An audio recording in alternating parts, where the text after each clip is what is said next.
We're going to try and replicate what we have here in the tile work, and as I was saying, when it was first installed, we found an article that reported that this was the finest example of tile work in Fredericksburg at the time. So we're going to try and replicate that throughout the first floor here. As you've done all of this, as you've stripped it down, just the history. Oh, it's here. It's amazing. This place has been an important building for Fredericksburg for almost 150 years. So it's been a heartwarming task to be able to come in here and start this work, but it's also a daunting task once we've started peeling some of it away. To this point, we've been about a year in engineering just to have the experts come in here and take a look at the building and see what we need to do to save it structurally. There's been a lot of additions and work that hasn't necessarily been up to today's standards. So as we walk through, you'll see some examples of where liberties were taken with walls and other areas of the building that we're going to have to come back in and shore up and make sure it stands for another 150 years. I mean, how many people do we know that have sat at this counter and had a sandwich and a milkshake? And that's the thing that drives us. This is the passion for this project, is that we all at Jarrell Properties have that experience. And we want to preserve that experience and revive it and make it available for everybody that visits the city and everybody that enjoyed it before. Well, and when you talk about structurally, Jay, what you've been able to do, I mean, if you hadn't done this, how much longer would it have been? It would. That's a hard number to come up with, but it was in need of some TLC, for sure. And we're, again, glad to be able to be doing it. We're honored to be able to do it. And we've taken out the pharmacy area for better or for worse, I guess. It's not going to be a part of the future business. So what we're going to be doing is expanding the seating area. People will remember that there was the counter, of course, and then there were, somewhere about 10 or a dozen tables that we'd be able to sit at.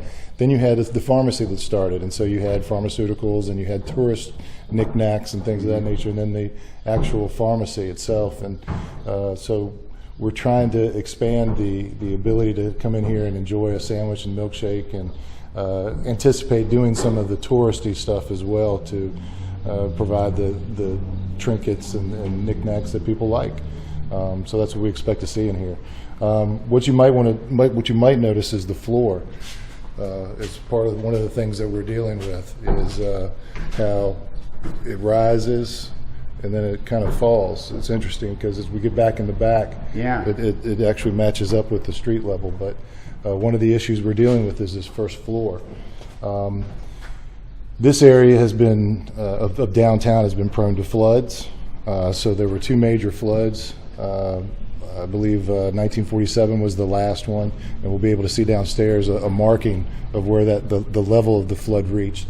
But it's also been subject to a couple of fires for this block, and one of the resulting damages to this building from the fire was the first floor truss, and we'll be able to see it better downstairs. But what we're walking on up here is essentially concrete. The trusses were replaced, but not with wood in a traditional fashion. We've got some I-beam steel beams downstairs, and they poured concrete on top of it. And then what we've been walking on for many years is temporary columns that I'll show you downstairs. There's about 25 or 30 lolly columns downstairs just supporting this floor. So that's a part of the structural stuff that we're going to have to redo, replace this floor, put some more sturdy support underneath of it, and make sure that we can all sit up here comfortably. Beams were the interesting part for us, or for me maybe even personally, but is the Fredericksburg connection is J.W. Masters provided some of the materials, obviously, and J.W. Masters was a long-time lumber business in the area, and Mr. Masters was a well-known businessman for a long time. And so it's just, it's like we were talking about before, it's history. Yeah. I'm walking through right now with chills. Yeah, just thinking of the people that have been through these doors, the time that it stood here, and the part we're playing now. Yeah, just to see the fire, just to see the flood. Just to see all this stuff, and the things we always heard about. This is the reality of those historical moments that we always heard about. It's a tin that we see in a lot of the buildings downtown. from the early 19th, or I guess 20th century. And we're going to do what we can to make it, restore it back to its original glory.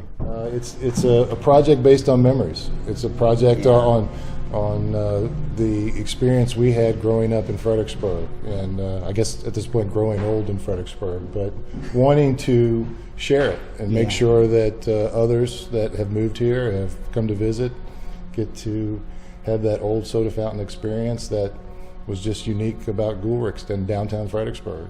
So put it back into its glory and get it open again so we can all start enjoying it. I would think, just looking around here, it's going to take a while before it's going to be able to be open again. We're looking probably into this late spring of 2024, into the summer of 2024. Hopefully, there's a real goal to have it open by next summer. Okay. But you're not wrong. There's a lot of work to be done here.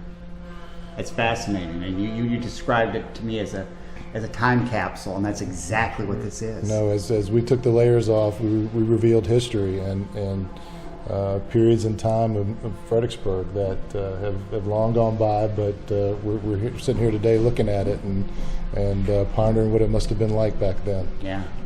But it's a real treat to be a part of this and be able to deliver it back for Fredericksburg.